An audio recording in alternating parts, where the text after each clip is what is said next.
Assalamualaikum warahmatullahi wabarakatuh. Waalaikumsalam warahmatullahi wabarakatuh. Alhamdulillahirabbil alamin. Pemirsa, dibacain berita kembali tiba di ruang tayang Anda. Bung kameramen disilahkan membacakan beritanya. Baik, terima kasih Bung Alfian.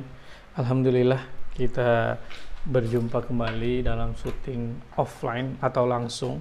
Kita mendapatkan kabar bahwa revolusi Bangladesh nih Bung Alfian. Jadi kalau diberitakan oleh Formation nih dia dari Instagram, ngutipnya dari Reuters. Revolusi Bangladesh, rakyat duduki istana, PM Bangladesh kabur ke India. Nah Bung Alfian, coba kita bacakan dulu sedikit beritanya. Mahasiswa dan rakyat Bangladesh berhasil menduduki istana PM Sheikh Hasina. Tapi ini cewek nih Bung Alfian. Yeah. Saat pemimpin negara itu mundur dan bergegas melarikan diri kabur ke India. Demonstran menyerbu istana Hasina dan tampak ramai-ramai merayakan kemenangan atas pendudukan yang mereka lakukan. Salah satu sumber mengatakan Hasina keluar negeri memakai helikopter. Tampaknya para mahasiswa telah berhasil menggulingkan pemerintah Perdana Menteri Hasina dalam waktu 5 minggu. Tetapi revolusi ini memakan waktu 15 tahun.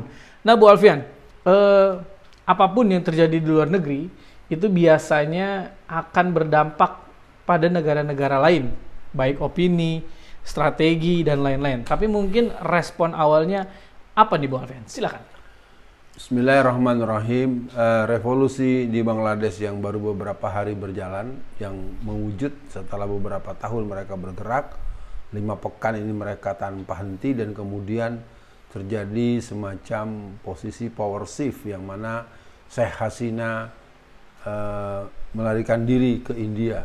Dan tentu situasi ini menjadi situasi yang membuat kita mengalami banyak rasa, banyak karsa, banyak pikiran, banyak inspirasi.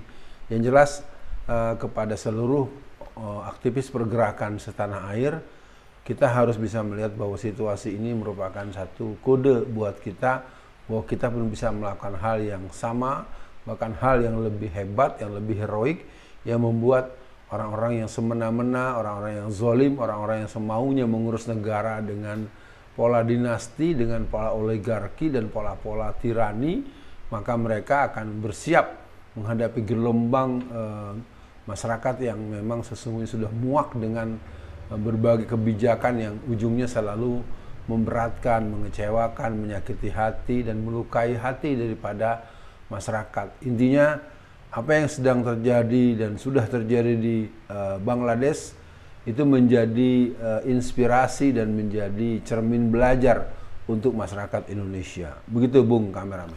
Iya, Bung Alfian, kalau tidak salah Hasina ini kalau di total bisa berkuasa selama 3 dekade Bung Alfian.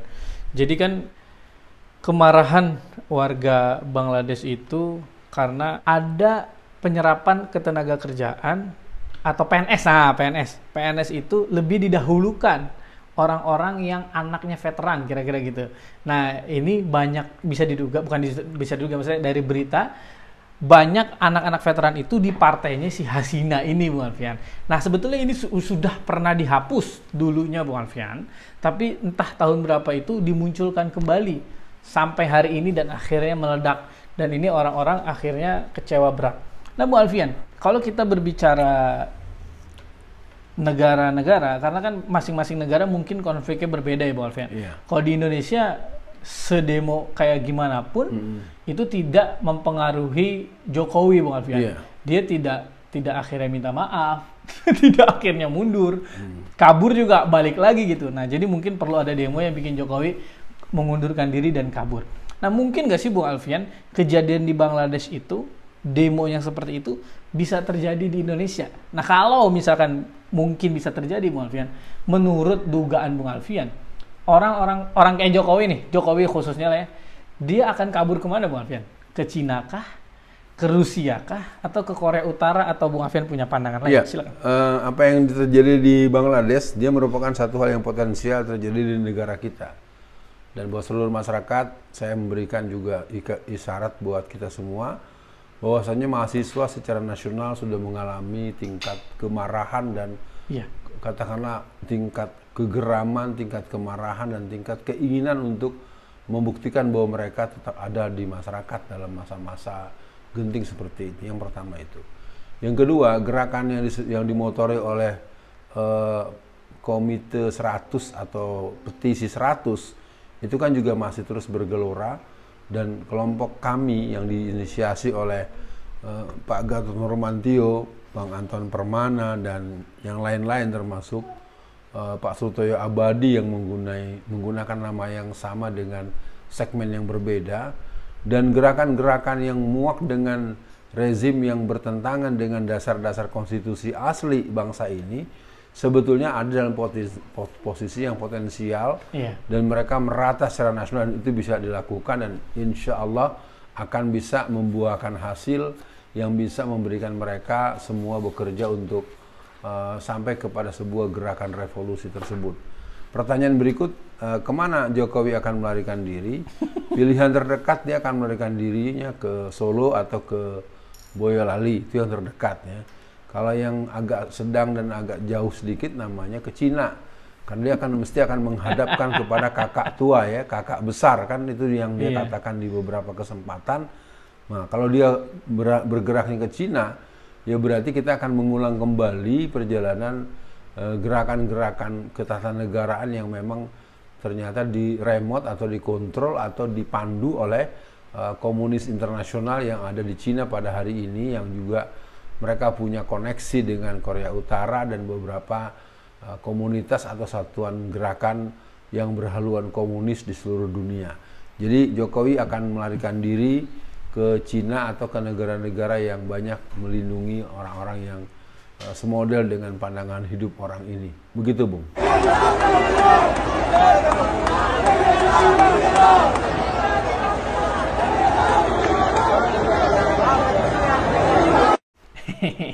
Ya, Bu Alfian, kita kembali ke tentang Bangladesh.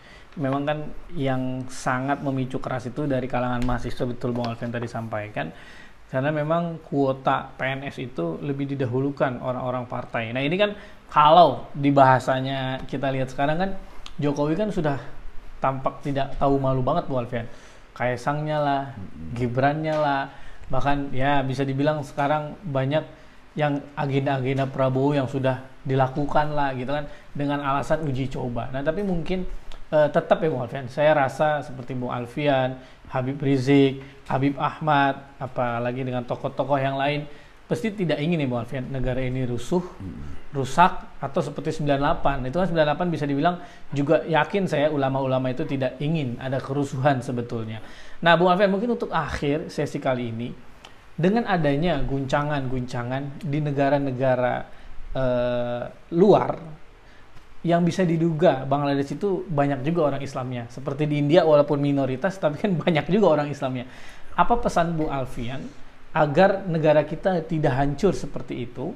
Kemudian juga apa pesan Bu Alfian agar pemerintah jangan mencontoh pemerintah yang sudah diusir oleh rakyatnya, juga agar tidak kejadian, kira-kira gitu. Untuk closingnya silakan Bu Alfian. Ya, yang pertama kita kembali mencoba memahami Bangladesh merupakan sebuah dinamika yang sudah berjalan lama, dan ada pematangan secara gerakan sosial dan gerakan politik mereka di sana.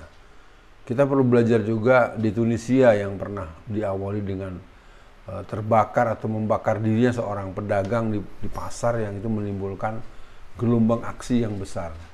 Nah, buat kita tentu di Indonesia ini membutuhkan satu trigger, merupakan pemantik yang bisa membuat gerakan perlawanan itu berarti. Tapi intinya tingkat kekecewaan dan kemarahan itu bukan hanya kepada pemerintah secara birokratis eksekutif. Betul. Semua orang juga sama-sama kita paham tidak ada artinya, kalau Betawi bilang, dengan polisi misalnya, atau kelembagaan-kelembagaan atau instansi-instansi yang mereka memiliki peran-peran yang bersifat hukum seperti kehakiman, kejaksaan, itu juga sangat dikenal sebagai sebuah kelembagaan yang penuh nilai-nilai negatif yang terpancarkan dan terlakukan oleh mereka.